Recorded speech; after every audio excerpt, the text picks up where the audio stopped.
नमस्कार दोस्तों भालका तीर्थ के बाद अब हम आ गए हैं सोमनाथ मंदिर। सोमनाथ मंदिर भूमंडल में दक्षिण एशिया स्थित भारतवर्ष के पश्चिमी छोर पर गुजरात नामक प्रदेश में स्थित है। यह अत्यंत प्राचीन व ऐतिहासिक शिव मंदिर है।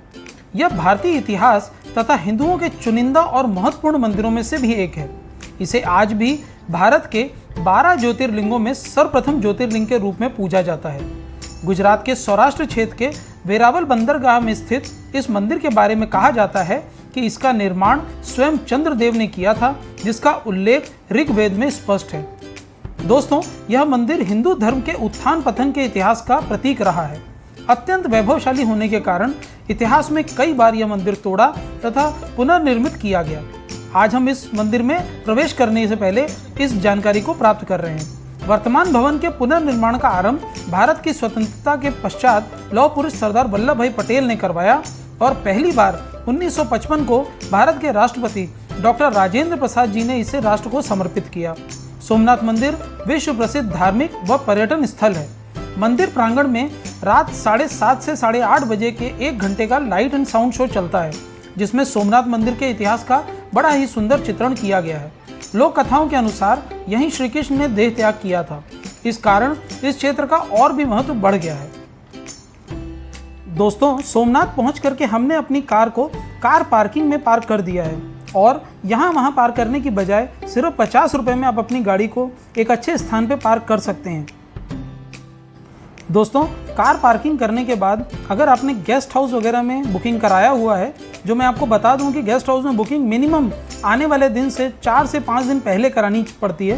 तो अगर आपने उसकी बुकिंग कराई है तो आप नियर बाई किसी भी धर्मशाला में रुक सकते हैं और यहाँ पर आकर के देखिए, आपको बहुत सारे ऐसे लोग मिल जाएंगे जो यहाँ पर अभूतपूर्व श्रद्धा के साथ आकर के अपने बच्चों के साथ सोमनाथ मंदिर में नतमस्तक होते हैं और भगवान का आशीर्वाद लेते हैं।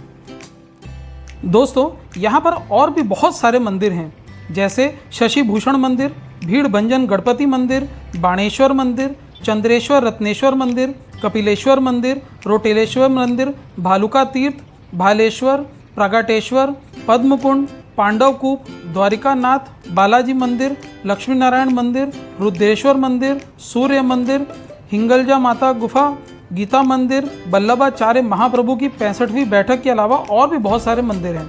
ये देखिए, अब हम आपके सामने आपको जो दिखा रहे हैं वो मंदिर है बालाजी मंदिर। तो चलिए आइए अंदर चल करके हम दर्शन करते हैं बालाजी भगवान के। यह मंदिर बहुत ही सुंदर बना हुआ है और साथ ही साथ इसके साथ में बहुत सारी कहानियाँ भी जुड़ी हुई हैं, जो आप यहाँ पर आने के बाद में पंडित जी से भी सुन सकते हैं। सोमनाथ मंदिर के बारे में भी बहुत सारी प्राचीन कथाएँ भी हैं। प्राचीन हिंदू ग्रंथों के अनुसार बताए कथानक के अनुसार सोम अर्थात चंद्र ने दक्ष प्रजापति राजा की 27 कन्याओं से विवाह किया था, लेकिन उनमें से रोहिणी नामक अपनी पत्नी को अधिक प्यार व सम्मान दिया। ऐसा होते हुए अन्याय को देखकर क्रोध में आकर के दक्ष ने चंद्रदेव को श्राप दे दिया कि अब से हर दिन तुम्हारा तेज यानी कांति या चमक क्षीण होता रहेगा। फलस्वरूप हर दूसरे दिन चंद्र का तेज घटने लगा। श्राप से विचलित और दुखी सोम ने भगवान शिव की आराधना शुरू कर दी। अंततः शिव प्रसन्न हुए और सोम चंद्र के श्राप का निवारण हुआ। सोम के कष्ट को दूर करने वाले प्रभु शिव का स्थान तथा स्थापना यहाँ करवा कर उनका नामकरण हुआ सोमनाथ। ऐसी मान्यता है कि श्री कृष्ण भालुका तीर्थ पर विश्राम कर रहे थे, तभी शिकारी ने उनके पैर के तलुए में पश्चिम को हिरण की आंख जानकर अनजाने में तीर मार दिया था। तभी श्री कृष्ण ने देह त्याग करके यहीं से वैकुंठ गमन किया। इस स्थान का बड़ा ही सुंदर कृष्ण मंदिर बना हुआ है। तो दोस्तों, बालाजी मंदिर के बाद अब हम आ गए हैं श्री लक्ष्मी नारायण मंदिर पर। दोस्तों, श्री लक्ष्मी नारायण मंदिर भी बालाजी मंदिर जैसा ही बहुत ही खूबसूरत मंदिर है। आप जब भी सोमनाथ आते हैं तो यहाँ पर आजू बाजू में जितने भी मंदिर हैं, आप सभी में ज़रूर जाइए। वहाँ की जो कहानियाँ हैं वह सुन करके आपको बहुत ही खुशी होगी। दोस्तों, अपना जो सोमनाथ मंदिर है वह सर्वप्रथम ईसा के पूर्व में अस्तित्व में था, ऐसी बात सुनाई पड़ती है। जिस जगह पर द्वितीय बार मंदिर का पुनर्निर्माण 7वीं सदी में वल्लभी के मैत्रिक राजाओं ने किया तथा 8वीं सदी में सिंध के अरबी गवर्नर जुनायद ने इसे नष्ट करने के लिए अपनी सेना भेजी।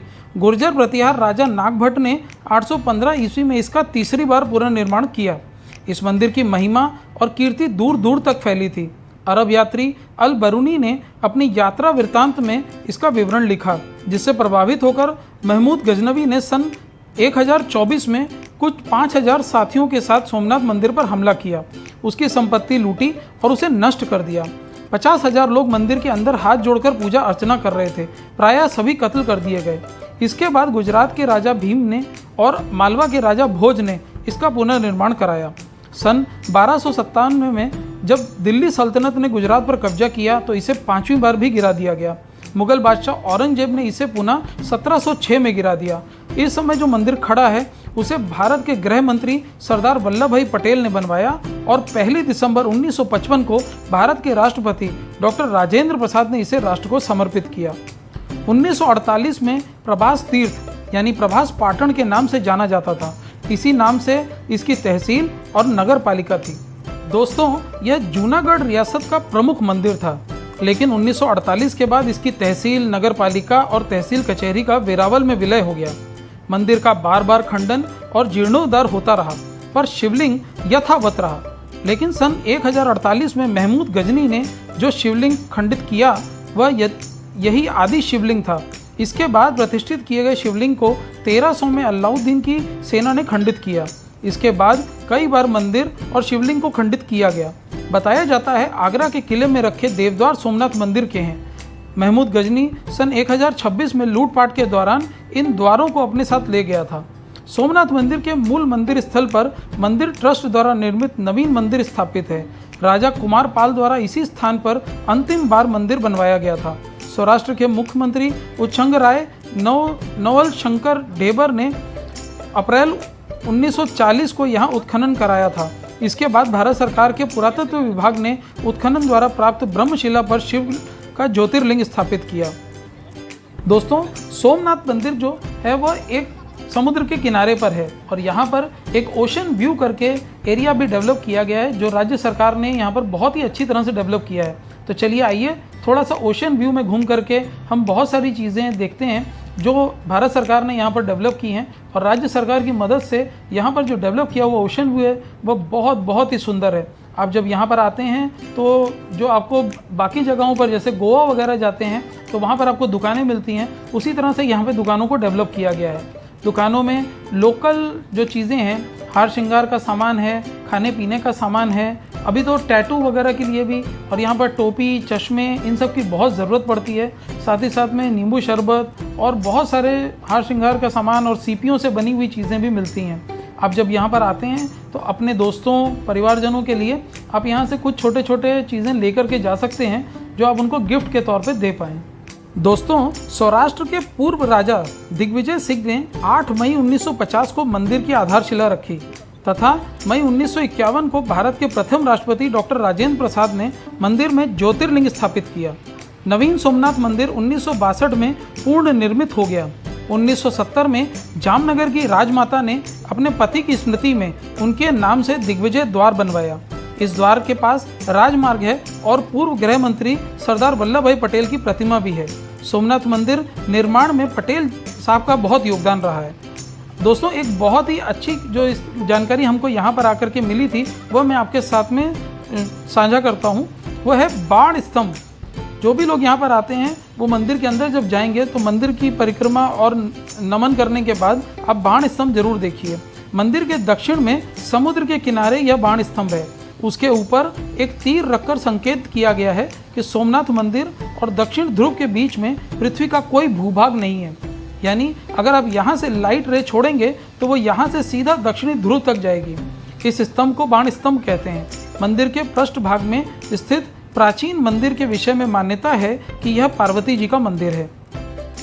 तो दोस्तों, ये जितनी भी कहानियाँ हमने यहाँ पर आकर के सुनी या फिर हमने किताबों में पढ़ी थी वो सब हमने आपके साथ में शेयर की हैं। दोस्तों, जब भी आप यहाँ पर आते हैं तो यहाँ की जितनी भी चीज़ें हैं उसको अच्छी तरह से एंजॉय करिए और कहीं पर भी इधर उधर कचरा वचरा मत डालिए। सभी जगहों पर चीज़ों को जैसा आप भारत को देखना चाहते हैं वैसा रखने के लिए आपको जो करना है वैसा करिए। दोस्तों, यह जो चीज़ें हैं ये डेवलप होने में बहुत समय लेती हैं और धीरे धीरे डेवलप होती हैं, लेकिन ख़राब करने के लिए हम सब अगर मिल करके इसको ख़राब करेंगे तो यह बहुत जल्दी ख़राब भी हो जाती हैं।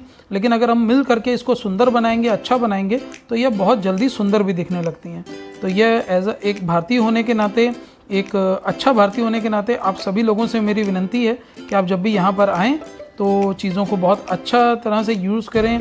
जो डस्टबिन्स हैं उनको यूज़ करें, जो भी चीज़ें हैं वो वहीं डालें।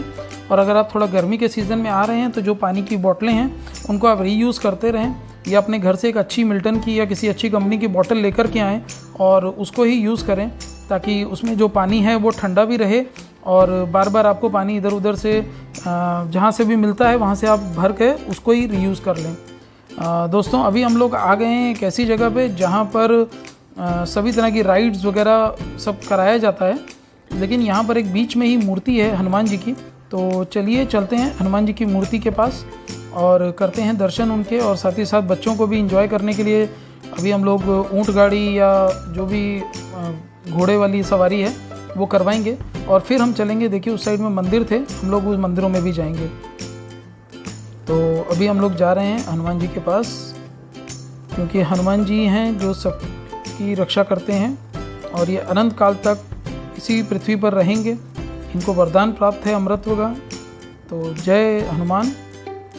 हनुमान जी की इतनी बड़ी प्रतिमा यहाँ पर लगी है, आप यहाँ पर आकर के अपने बच्चों के साथ हाथ जोड़ करके इनके साथ फ़ोटो खिंचा सकते हैं। और ये देखिए आसपास में जो जगह है उसको कितना सुंदर डेवलप किया गया है। ये तो मुंबई का जो बीच है या जो स्पेशल किनारा जिसको बोलते हैं उसके जैसा डेवलप किया गया है। और देखिए उसके आसपास में अभी बहुत छोटी छोटी चीज़ें हैं बट बहुत अच्छी हैं। ये जॉन्टी करके हमको ऊँट मिला था जिसके ऊपर में मेरे दोनों बेटियां बैठी हैं, और अभी ये इनको घुमाने के लिए लेकर के जा रहा है। ये सभी राइड बहुत सस्ती होती हैं, बहुत ज़्यादा पैसा नहीं लेते ये लोग। 50 रुपये सवारी था, तो 100 रुपये में एक ऊँट आपको मिल जाता है। और ये काफ़ी दूर तक घुमा के लाता है। बच्चों के लिए ये यादगार पल रहता है, और लोकल बिज़नेस को हम सपोर्ट करते हैं तो आने वाले टाइम में भी हमको हर तरह की सहूलियत वहाँ पे मिल जाती है। और यहाँ से निकल करके अब हम लोग सोमनाथ आए हैं, बट सभी लोगों को मालूम है कि सोमनाथ की जो मंदिर है, सोमनाथ का जो मंदिर है उसके अंदर में आपको मोबाइल वगैरह या कैमरे वैमरे ले जाना अलाउड नहीं है, तो आप वहाँ अंदर नहीं ले जा सकते। मैं आपको बाहर से ही दर्शन करवा देता हूँ।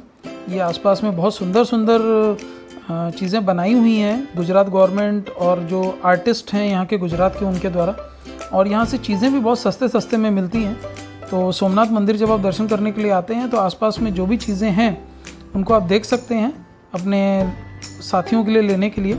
सबसे पहले आपको यहाँ पर आपका सब मोबाइल वगैरह डिजिटल मटेरियल यहाँ जमा करवाना है, और एक लास्ट वाली जो लाइन रहती है उसमें आपको बैग जमा करवाना होता है। तो ये दोनों अलग अलग लाइनें हैं। अगर आपके पास में एक बड़ा बैग है तो आप उसके ऊपर ताला लगा के एक पूरा मोबाइल उसी में डाल करके इनको दे दीजिए, और बाकी तो आपको मालूम है किस तरह से रखना है। अगर आप मोबाइल को मोबाइल वाले में रखना चाहते हैं तो वो भी रख दीजिए। ये देखिए ये सोमनाथ मंदिर आपके सामने, दर्शन कर लीजिए। हर हर शंभो। तो आप सभी लोगों ने अभी सोमनाथ मंदिर के दर्शन किए हैं। भगवान आप सभी की मनोकामनाएं पूर्ण करे, और आपका ज़रूर यहाँ पर आना हो तो ज़रूर आइए, क्योंकि सोमनाथ मंदिर के जैसा दूसरा मंदिर मैंने तो आज तक नहीं देखा है। यह बहुत सुंदर मंदिर है, और सोमनाथ को पहला ज्योतिर्लिंग भी कहा जाता है। अभी हम लोग अंदर से दर्शन करके आ चुके हैं, प्रसाद वगैरह ले लिया है, तो बहुत ही अच्छा लगा। बहुत खुश हैं, बच्चे भी खुश हैं, मैं भी बहुत खुश हूँ। आज मेरी वाइफ, बच्चे सब लोग बहुत खुश हुए, क्योंकि सोमनाथ मंदिर में दर्शन करने के लिए हम लोगों ने प्लान किया था।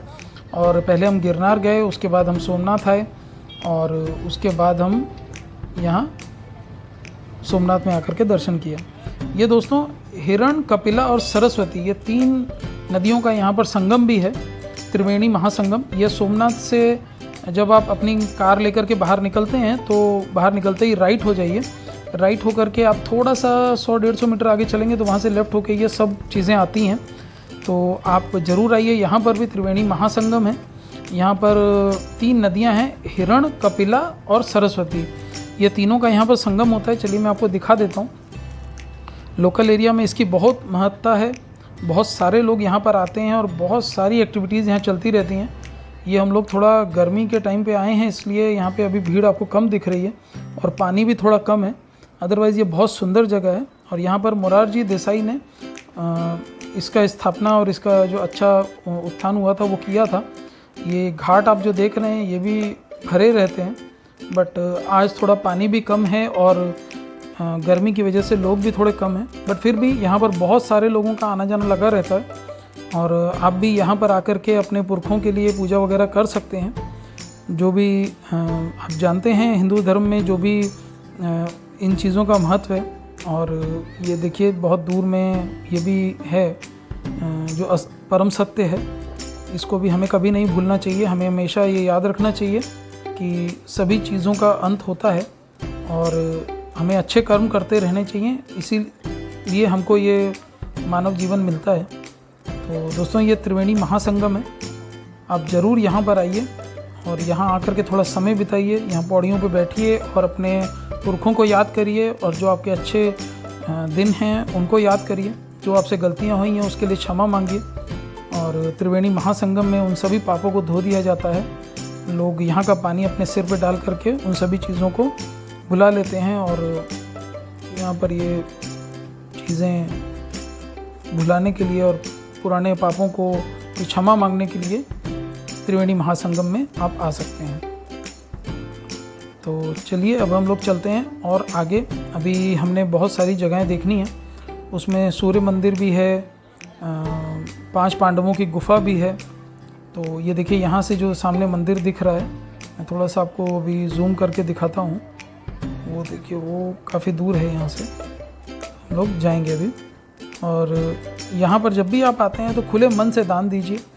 यहाँ पर आपको जो भी चीज़ आप दान करते हैं वो सब दिन दुगनी रात चौगनी तरक्की में आपके काम आती है। अभी हम लोग आ गए हैं 5 पांडवों की गुफा पर, यहीं अंदर में ही सूर्य मंदिर भी है। तो बाकी सब लोग आगे जा चुके थे, मैंने रोका बच्चों को कि मेरे साथ चलो। और चलिए अभी हम लोग चलते हैं मंदिर में दर्शन करने के लिए और 5 पांडवों की गुफा देखने के लिए। और 5 पांडवों की गुफा जो है ये बहुत ही इम्पोर्टेंट जगह है। यहाँ पर माता जी ने जब पांडव को वनवास हुआ था, तब वो जब वनों में रहते थे, छुप के रहते थे, तब वो एक बार माता जी के पास भी आए थे और माता जी ने उनकी रक्षा की थी। तो इसीलिए ये जगह बहुत फेमस है। आपको इतिहास के अंदर में रामचंद्र जी, शिव जी, हनुमान जी, पांडव, सब चीज़ों का आपको यहाँ पर संगम होता हुआ दिखेगा, यहाँ मिलन होता हुआ दिखेगा। आप जब भी गुजरात के ये जो पूरा है, मतलब मैं द्वारिका से होकर के, सोमनाथ से होकर के, वेरावल वगैरह सब में आपको ये चीज़ों का बहुत अच्छा जानकारी मिलता है। आप देखिए अंदर आ गए हैं हम लोग। यहाँ पर ये मंदिर है, इसमें हम बाद में जाएंगे। पहले हम हिंगलजा माता की गुफा में जाएंगे, जिसको 5 पांडवों की गुफा भी कहा जाता है। तो चलिए अब हम लोग नीचे चलते हैं। ये वो माता जी की गुफा है। ये अभी जगह यहाँ पर शुरू होती है। ये 5 पांडव हैं और ये वो मंदिर की जगह है।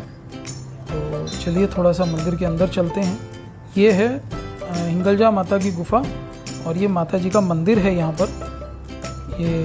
पर भी शिव जी विराजमान हैं और यहाँ माता जी के आप दर्शन कर सकते हैं, गणपति जी के दर्शन कर सकते हैं और सभी लोग। और अब हम लोग जा रहे हैं ये गुफा के अंदर। ये वो गुफा है, यहाँ पर एक टाइम पे एक ही आदमी अंदर जा सकता है। ये बहुत छोटी गुफा है। और चलिए अब हम लोग गुफा के अंदर चलते हैं। ये गुफा के अंदर की जगह है, यहाँ से जहाँ से मेरी छोटी बेटी अंदर जा रही है, ये वो गुफा है। ये देखिए, ये हम गुफा के अंदर पहुँच गए। चलिए पंडित जी से सुनते हैं। 5 पांडव अज्ञातवास में आया थे वनवास में, तो पांडव लोग को ये गुफा को बनाया था। वो गुफा बनाया तो पांडव लोग का कुलदेवी माता हिंगला देव, उस माता जी ने उसकी सहायता की, उसकी रक्षा की है पांडव लोग का अज्ञातवास के। हाँ, 1 साल इधर रुका था पांडव। जय माता दी। जय माता।